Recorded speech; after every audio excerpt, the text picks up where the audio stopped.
오늘 우리가 함께 읽은 이 본문의 말씀은 사실은 철저히 망해버린 자기 조국 유다를 향해서 절망의 상황 가운데에서 희망의 메시지를 전하는 예레미야의 예언의 소식입니다. 재미난 것은 유다가 다시 일어나서 구원을 받는 그 현상을 뭐라고 봤느냐 하면은 공의와 정의가 실현되는 것, 이렇게 봤어요. 다시 말해서 국가의 공의와 정의가 실현되는 것이 나라의 구원이다, 이렇게 간주하고 있다 하는 것입니다. 여기 공의라고 하는 히브리어가 체데카입니다. 체데카, 영어로는 justice 이렇게 번역을 했어요. 체데카는 선악을 분명하게 분별하고 공평하게 제지하는 하나님의 품성과 속성을 나타내는 말이 체데카입니다. 즉 하나님의 완전하고 의로운 법을 기준으로 해서 공정하게 심판하는 그와 같은 것을 체데카라고 이야기를 합니다. 정의라고 하는 것은 히브리어의 미슈파트를 번역한 건데 영어로는 라이소스니스 이렇게 번역을 합니다. 정의라고 하는 게 뭐냐, 하나님 앞에서 도덕적 윤리적 기준에 따라서 응당히 지켜야 할 도리를 지키는 것, 이것이 바로 정의다 하는 거죠. 근데 중요한 것은 성경에서는 이 공의와 정의가 우리 각 개인의 삶의 지표가 될 뿐만 아니라 우리 국가의 중요한 통치 이념이 돼야 된다, 이렇게 성경은 이야기를 합니다. 그런데 이와 같은 성경의 요구가 우리들한테는 굉장히 자연스러운 것이지만은 믿지 않는 사람들한테 이런 요구를 하면 어떨까요? 현대의 정치 지도자들, 신앙을 갖지 않은 그들에게 성경의 통치 이념을 얘기하면 어떨까요? 오늘 우리가 3.1절 105주년 기념 예배를 드립니다. 근데 항상 3.1절을 맞을 때마다 양가 감정이 들어요. 두 가지의 대립적인 감정이 드는 겁니다. 하나는 자랑스러운 거예요. 하나는 부끄러운 겁니다. 총칼 앞에 무저항에 평화운동을 펼친 것은 굉장히 자랑스러운 일입니다. 근데 반대로 일제의 치욕을 당한 그 절망적인 상황에서 오죽했으면 맨손으로 저항해야 됐던 안타까운 망국의 현실은 그건 부끄러운 거예요. 3.1운동 나타난 거는 발발한 원인을 크게 보면은요, 두 가지예요. 하나는 일본의 야만적인 그와 같은 통치 행태가 하나고, 또 하나는 우리 조선의 부패와 무능입니다. 일본이라고 하는 나라, 잘 아시는 것처럼 메이지 유신을 통해 가지고서 이제는 서구화되기 시작했습니다. 가만히 눈 뜨고 보니까 이 나라가 잘 살기 위해서는 이거는 무언가 새로운 것들이 필요하다. 물론 그 안에도 자국 안에 아까도 말씀드렸던 것처럼 개인적인 차원에서 공의도 있고 정의도 있죠. 살인하는 사람은 국내법에 의해 가지고서 처벌을 하죠. 그런데 일본이라고 하는 국가 단위로 넘어오니까 이 공의와 정의가 사라져 버려요. 메이지 유신 다음에 자기들끼리 서구처럼 강해지기 위해서 뭘 해야 되나, 서구가 뭘 해야 되나 봤더니 철저하게 상품 시장과 안정적인 원료 공급지를 획득하는 것이 우선이더라. 그럼 우리는 어떻게 해야 될 건가? 미국 태평양 건너서 미국을 봤더니 미국하고는 싸울 게 아니에요. 가까이 있는 필리핀을 봤더니 미국이 필리핀을 감싸고 돌아요. 미국하고 부딪혀서는 안 돼요. 눈을 어디로 돌렸습니까? 남쪽으로 돌리니까 타이완이 있어요. 서쪽으로 돌리니까 조선이 있고 중국 대륙이 있어요. 그들의 선택은 이쪽으로 왔습니다. 특별히 우리 조선에 대해서 그들은 굉장히 주도 면밀한 계획을 세우고 진행을 했습니다. 여러분들 잘 아시는 것처럼 3.1운동은 굉장히 다양한 발발 원인이 있어요.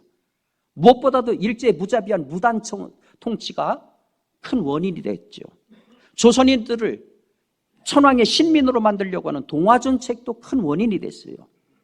특별히 일본 사람들이 야비한 것이 우리 조선인의 민족 정신을 말살하기 위해서 화투를 장려했어요. 여러분들 고스톱 치시죠? 자, 일본 사람들이 다 우리 정신을 회파하기 위해서 장려하기 시작한 겁니다. 조선 남성들 성적으로 타락시키기 위해서 공창제도를 들여왔습니다. 그리고 우리 국민들 정신을 완전히 뒤집어 놓기 위해서 아편 재배를 허용하고 아편 판매를 허용했습니다. 가장 심각한 것은 먹고 사는 문제의 문제였습니다. 1908년에 일본이 동양척식 주식회사라는 것을 세웠습니다. 왜 세웠습니까? 조선과 대만의 토지를 수용하기 위해서입니다. 온갖 압박과 거짓, 공갈, 기만 등을 통해 가지고서 땅들을 전부 수용해드리기 시작했습니다. 해방 당시에 우리 농토의 13.4%인 24만 정보가 바로 이 동양척식 주식회사 소유로 그렇게 기록되어 있습니다. 어마어마한 땅이 그들이 차지한 거예요.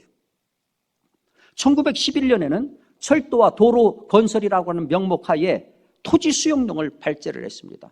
그래서 이 토지 수용농 때문에 소작농이 급작스럽게 불어났는데, 이렇게 불어난 소작농이 얼마나 되느냐? 91,742호입니다. 이 법령 하나 때문에 91,742호가 소작농. 쉽게 말해 토지 수용되니까 먹고 살 길 없으니까 이제 소작농으로 전락을 한 거예요. 근데 문제는 뭐냐 하면은 소작료의 30%에서 무려 90%까지를 소작료로 징수를 한 겁니다. 수입의 30%에서 90%까지를. 먹고 살 길이 없죠. 이렇게 기본 생활이 안 되니까 빚만 늘어나고, 그러니까 소작농들이 어디로 갑니까? 노동자로 전락을 합니다. 이 노동자라고 하는 개념은 우리 산업공산이라고 하는 체제 하에서 굉장히 낯설은 개념입니다. 근데 이제 도로 건설하고 뭐 건물을 세우고 하면 그때 이제 투입돼가지고 일하는 게 노동자들 아닙니까? 근데 이런 것들은 매일 있는 것이 아니에요. 놀랍게도 이 노동자 계급이라는 것이 만들어지기 시작했어요. 이게 1912년에 34만 명, 1917년에 45만 명으로 증가를 합니다. 근데 문제는 뭐냐면 돈을 제대로 안 주는 거예요. 일본인 노동자들한테는 350전을 준다고 하면은 조선인 남자한테는 150전을 주고 조선인 여자한테는 50전밖에 주지 않았습니다. 당시 하루 최저 생활비가 100전이었는데 조선인 노동자 하루 평균 임금이 70전을 넘지 않았습니다. 거기다가 세금은 또 얼마나 많았든지 1912년 기록을 보니까 세금 종류가 모두 52가지입니다. 그중에서 직접세가 11가지나 됩니다. 먹고 살 수가 없어요. 가장 심각한 것 중에 하나는 뭐냐면은 쌀값이 대폭 오른 거예요. 일본이 서구화되면서 일본 사람들이 농사를 안 져요. 그러니까 일본에 쌀이 부족하니까 이걸 어떻게 합니까? 조선에서 가지고 가는 겁니다. 조선에서 가지고 가니까 조선의 쌀값이 팍 폭등을 하는 거예요. 1917년에 쌀 한 가마니가 15원이었어요. 그런데 1919년 3.1운동 일어나기 직전 2월에는 쌀 한 가마니 값이 얼마냐? 43원입니다. 15원에서 43원으로 뛴 거예요. 백성들이 살 방법이 없죠. 그러니까 여기저기서 막 폭동이 일어났어요. 평남 순천 같은 데서는 500~600명의 농민들이 들고 일어나서 일본인 5명을 때려 죽였어요. 특별히 쌀값이라고 하는 것은 고정적인 임금을 받는 셀러리맨들한테, 노동자들한테 굉장히 불리한 거죠. 그래서 1918년만 하더라도 모두 50건이나 달하는 노동자 동맹 파업이 우리나라에서 일어났습니다. 이것 말고도 또 하나 3.1운동이 일어난 중요한 원인 가운데 그런 게 있어요. 조선이 멸망하니까 나라를 구하겠다고 의병들이 여기저기서 막 일어났습니다. 그러니까 일본은 의병들을 전부 다 소탕작전을 세웠는데 1908년 5월부터 조선주둔군 1개사단, 1개여단, 2천여 헌병, 4천여 헌병보조원, 5천여 경찰 총동원해가지고서 토벌작전에 나섰습니다. 통계에 따르면 1907년부터 1908년까지 의병들에 의한 전투가 몇 번 있었느냐? 2862회가 있었습니다. 2862회. 파악된 의병의 수가 몇 명이냐? 14만 1185명입니다. 근데 사망자가 몇 명이냐? 17,697명. 부상자 3만 706명. 체포된 분이 11,994명입니다. 정말로 나라를 위해서 초계처럼 들고 일어났던 거죠. 이들을 무자비하게 이렇게 탄압했는데 더 우리를 분노하게 하는 것은 의병뿐만이 아니라 일반인들을 의병을 기점으로 해가지고 탄압한 거예요. 일례로 강원도 고성군의 한 마을에 일본군들이 들이닥쳐가지고 사람들한테 질문하는 거예요. 의병 누구누구 아느냐? 다들 모른다고 하죠. 다들 감춰주죠. 그러니까 무작위로 마을 사람 7명을 뽑아가지고 목을 쳐버렸어요. 참수를 했어요. 그리고 그 목을 일본군들이 질질질질 들고 마을을 전부 돌아다녔습니다. 이런 만행을 저질렀어요. 이 모든 것들이 사실은 3.1 운동을 일어나게끔 했던 그와 같은 원인 가운데 하나였던 거죠. 특별히 아까도 보셨지만은 기독교 인구가 20만밖에 되지 않았습니다. 그런데 기독교가 3.1운동의 주체적인 세력이 됐던 것은 그만큼 기독교가 당했던 피해가 컸던 거예요. 일본 입장에서는 자기들의 정책의 가장 큰 장애물을 뭘로 봤느냐? 기독교로 봤습니다. 그래서 잘 아시는 것처럼 1912년에 백오인 사건을 날조해가지고 기독교 중요 지도자들을 다 잡아들이지 않습니까? 1905년에는 사립학교법을 개정을 했어요. 그래 미션 스쿨에서는 예배 못 드리게 하고 그리고 성경 공부 못하게 했습니다. 일본 순사가 계속 다니면서 예배 드리는 거 다 감시하고 설교 내용 다 검열했어요. 우리가 지금 예배를 드리는데 주일 예배도 2부로 이루어져 있었어요. 1부는 뭐냐? 신도 예배입니다. 일종의 국민의례예요. 그거 끝나고 나서 우리처럼 예배를 드렸습니다. 그 일부 예배 내용이 뭐냐? 국가봉창, 궁성요배, 대동아전쟁 필승기원, 묵도, 황국신민서사 낭송, 우미유가배, 일본 군가죠? 합창. 이런 순서로 일부가 딱 된 다음에 그 다음에 이제 예배를 드리기 시작했어요. 근데 찬송가도 함부로 들을 수가 없었어요. 찬송가 가사 가운데 왕, 대왕, 임금, 창조주 같은 단어는 전부 삭제해버렸어요. 전부 수정했어요. 가령 할렐루야 우리 예수 왕의 왕이 되시고, 이 찬송은 어떻게 바꿨느냐? 할렐루야 우리 예수 구주님이 되시고, 이렇게 바꿨어요. 삼천리 반도 금수강산, 믿는 사람들은 주의 군산이 찬송가에서 싹 빼버렸습니다. 성경도 모세오경 못 읽게 했어요. 요한계시록 못 읽게 했어요. 바울서신 못 읽게 했어요. 이게 이스라엘의 민족주의를 부추긴다, 해방의식을 고취한다, 종말의식 고취한다 해가지고서 아예 못 읽게 했습니다. 설교도요, 본문이 마태, 마가, 누가, 요한 네 복음서만 설교하도록 했어요. 그리고 설교의 주제를 미리 당국에다가 내놔야 됩니다. 내용도 엄격하게 통제를 했어요. 여러분, 제가 지금까지 말씀드린 이 모든 것들이 사실은 3.1 운동이 발발하게 만든 원인 가운데 하나였죠. 근데 하나같이 이걸 보면은 일제가 보인 행태라고 하는 것이 뭐 사랑은 고사하고 국가가 갖추어야 되는 공의나 정의 같은 것은 전혀 찾아볼 수가 없다는 거예요. 야만스러운 짐승 그 자체였다라고 하는 거죠. 근데 여러분, 우리가 이 3.1 운동 원인을 보면서 일제의 야만에만 있는 게 아니에요. 정말 마음 아픈 거는 오래전부터 우리 안에 망할 수밖에 없는 원인이 축적이 돼 있었다 하는 거예요. 여러분 혹시 저상 1월의 일기라고 하는 말을 들어보셨어요? 저상 1월의 일기, 저게 뭐냐면은 박한광이라고 하는 사람이 경북 예천 사람인데 1834년부터 이 사람이 일기를 쓰기 시작해요. 그래가지고 그의 6대 후손에 이르기까지 1950년까지 이 함양 박 씨가 6대에 걸쳐서 쓴 일기의 이름이 저상 1월의 일기라는 겁니다. 지금 저기 화면에 보시는 저거가 고문서 가운데 하나인데요. 거기 보면은 조선 말기에 우리 사회가 어땠는가 하는 거가 적나라하게 나와요.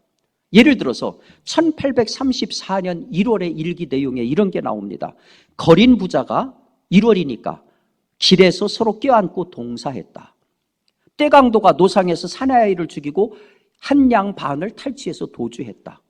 춘내면에서는 3인조 도둑이 집주인 형제를 살해한 후에 재산을 다 털어갔다. 장수원 사는 이신의 집에 화적대 30명이 들이닥쳐서 밭 판 돈 400냥을 강탈해 갔다. 1834년 1월의 일기 내용입니다. 그리고 1834년 바로 왕조실록에는 어떻게 쓰여 있느냐? 전염병으로 인하여 서울거리에 시체가 낭자하다. 얼어 죽은 송장 1005구, 버려진 시체 806구, 경상도 상주동 36읍역에 굶는 백성 51만 9,094 가구이다. 당시 조선의 인구가 대략 675만으로 그렇게 추정을 했는데 경상도에서만 10분의 1이 아사했던 겁니다. 못 먹어서 죽은 거예요. 이렇게 힘들다 보니까 결국은 도둑들, 강도들이 창궐할 수밖에 없지요. 심지어 길 가는 사람 달려들어가지고 옷을 벗겨가는 노상 옥강도까지 생겨났다고 합니다. 더더욱 한심한 것은 관리들이 끝까지 간 거예요. 1904년에 명성 황후가 시해당하고 나서 추모궁을 짓겠다고 해가지고서 각 고을마다 3,500에서 4,000냥씩 전부 다 모금을 강요했어요. 이게 국가에서 하는 줄 알았는데 알고 보니까 몇몇 대신들이 작당해가지고서 왕도 모르게 이 일을 했던 거예요. 전부 자기 주머니에다가 집어넣었던 거죠. 여러분, 이것이 조선 말기의 상황입니다. 한마디로 나라 전체가 썩을 대로 썩어서 무너지기 직전에 절망 상태였던 거죠. 이러면 사람이 못 살아요. 그러니까 강도가 되기도 하고, 그렇지 못한 사람들은 어떻게 합니까? 나라를 떠나죠. 예를 들어서 간도 같은 경우에 1910년에 간도 인구가 10만밖에 안 됐는데 1918년에 60만으로 늘어납니다. 이게 다 어디서 간 겁니까? 미국에서 왔겠습니까? 하와이에서 왔겠습니까? 우리 조선반도에서 살지 못해서 글리 간 거 아닙니까? 여러분, 나라가 망하는 것은요, 밖에서 들어와서 망하는 것도 있지만은 더 많은 경우들은 보면 안에서 망해요. 조선 말기 우리 사회를 보면은 사랑은 고사하고 공의와 정의 아무것도 없습니다. 나라 전체가 절망 그 자체였어요. 그러니까 망할 수 있는 모든 필요 조건은 다 갖추고 있었다 하는 겁니다. 그러니까 크게 보면은 3.1운동이 일어난 건 두 가지예요. 첫 번째는 무능하고 부패한 조선이 망해서. 그래가지고 두 번째는 그렇게 불러들인 일본. 근데 그들의 야만적인 통치, 이 두 가지가 결국은 3.1운동의 커다란 원인이라고 볼 수 있습니다. 일제는 총칼을 앞세워서 이 땅에 절망을 안겨줬습니다. 근데 우리 선조들은 철저한 비폭력 평화 운동으로 희망을 설파를 했습니다. 통계를 보면은 3.1운동 이후, 3.1운동이 3월 1일 날 끝난 게 아니잖아요. 이후에 3개월 동안 계속됐는데 만세운동이 1542회가 일어났습니다. 여기에 참여한 사람들 숫자가 202만 3089명입니다. 이 엄청난 만세운동이 놀라운 것은 철저하게 비폭력이었다는 거예요. 물론 어떤 지역에서는 일본군들이 총을 쏴대니까 돌을 던지는 그러한 기록도 있습니다만 전반적으로는 완전히 맨손으로 일어난 비폭력 평화운동이었다 하는 겁니다. 얼마나 놀라운지 모릅니다. 그런데 이와 같은 비폭력 맨손으로 일어난 사람들에게 일본은 무자비하게 진압했죠. 시위 참가자들을 전부 폭도다 이렇게 규정을 하고, 예를 들어서 평양 숙명여 중에 한 여학생이 태극기 들고 대한독립 만세를 외치니까 순사가 칼로 오른손을 잘라버렸어요. 그러니까 이 여학생이 왼손으로 태극기를 들고 또 대한독립 만세를 외치니까 순사가 칼로 왼팔도 또 잘라버렸습니다. 천안에서는 대한독립 만세를 외치다가 총에 맞으니까 달려와가지고서 순사가 개머리판으로 머리를 박살내요. 그 옆에 있던 어머니가 아이고 울면서 아들 감싸안으니까 총검으로 어머니를 찔러 죽였습니다. 일제는 시위 탄압하는데 군인만 동원한 게 아니라 순사만 동원한 게 아니라 깡패들을 동원했어요. 깡패들이 이만한 몽둥이에다가 못을 대여섯 개를 박아가지고 그걸로 사정없이 휘둘러대니까 그 못에 하면은 전부 다 나가버리는 거죠. 수원 화수리에서는 대한독립 만세를 부르던 손찬호라고 하는 사람이 죽었는데 나중에 보니까 칼로 72분대를 낭자를 당했어요. 마을 전체를 불에 태웠습니다. 일제 이러한 만행을 3개월 동안 보니까 사망자가 무려 7,509명, 부상자가 15,961명, 체포된 사람이 46,948명, 헐리고 불탄 민가가 715, 교회가 47개소, 학교가 2개소. 그러니까 우리가 이 3.1운동을 진압하는 일본군들을 보면서 이보다 더 악할 수가 없다. 이보다 더 잔인할 수가 없다. 그러니까 그들은 국가라고 것은 내걸지만은 자기들 안에서는 법도 있고 다 있지만은 정작 국가 피식민지에 가가지고는 공의와 정의를 다 상실해버린 야만과 야수로 돌변하고 말았다 하는 겁니다. 사실 상식적으로 보면은 누군가 총칼 들고 오면은 우리도 총칼 들고 맞서야 되잖아요. 그게 상식이죠. 근데 안타깝게도 그때는 우리가 들 수 있는 총칼이 없었어요. 이런 생각을 할 수 있죠. 아니 윤봉길 의사처럼 그러면 도시락 폭탄이라도 만들어가지고서 테러라도 할 수 있지. 왜 할 수 없었겠습니까? 그런데 놀라운 것은 우리 선열들은 아주 다른 무기를 준비했다는 겁니다. 그 무기가 뭡니까? 맨손이라는 무기입니다. 맨손이라는 무기예요. 잔인무도한 폭력 앞에 비폭력이라고 하는 무기를 들고 나섰던 겁니다. 여러분, 우리가 다시 해석을 해야 돼요. 우리 선열들이 정말 자랑스러운 게 뭔지 아십니까? 일본이라고 하는 나라는 자국의 이익을 위해서 국가의 기본인 공의와 정의마저 내던져 버렸습니다. 그리고 총칼에만 의지하는 부끄러운 나라로 만들었습니다. 근데 우리 선열들이 바로 그 국가됨의 기본을 일본한테 일깨워 준 겁니다. 기미 독립 선언서를 보세요. 거기 유독 많이 나오는 단어가 정의, 양심, 평화, 대의, 인격, 도의 이런 단어들입니다. 이 선언서 내용뿐만 아니라 온몸으로 이 선언서 내용을 무저항으로 실천을 했던 겁니다. 이것을 통해서 나라가 무엇인지, 일본은 무엇을 해야 되는지 일깨워 준 거죠. 일본 머리 위에 숯불을 얹어준 겁니다. 너희들이 부끄러운 것을 깨달아라. 그러니까 우리 선열들이 그래서 자랑스러운 거예요. 사랑하는 성도 여러분, 그럼에도 불구하고 우리가 3.1운동을 생각하면 항상 양가 감정, 첫째는 철저한 비폭력 평화운동이라고 하는 자랑스러움, 예수님께서 보여주신 전형적인 승리 방식입니다. 이것을 통해서 우리 선조들은 야만국 일본을 깨우쳐 주었습니다. 너무 자랑스러운 거예요. 근데 다른 하나는 부끄러움입니다. 나라를 잃어버리지 않았으면 이런 식민지 아픔도 없었을 거 아닌가. 우리 정치 지도자들이 정신 똑바로 차렸다고 하면은 만국에 서러움도 없었을 거 아닌가. 오늘 예레미야 예언처럼 우리가 바라는 진정한 하나님 나라는 예수 그리스도께서 다시 오심으로 완성이 될 겁니다. 그 세계가 오기까지 우리는 하나님이 허락하신 우리 조국을 사랑하고 우리 조국을 지켜야 합니다. 다시는 종의 멍에를 매서는 안 됩니다. 그래서 1919년 3월 1일 그 뜨거운 만세 소리가 삼천리 금수강산을 흔든 뒤 그로부터 105년이 흐른 지금 우리는 마음 깊은 곳에서 다음과 같은 다짐을 해야 될 것입니다. 제가 운을 띄우면 여러분 한 목소리로 화면을 보시고 힘차게 외쳐주시기 바랍니다. 우리의 다짐 하나, 우리 각자는 하나님이 요구하시는 사랑과 공의와 정의 위에 서겠습니다. 하나, 우리나라가 하나님의 공의와 정의 위에 선 나라가 되도록 협력하며 기도하겠습니다.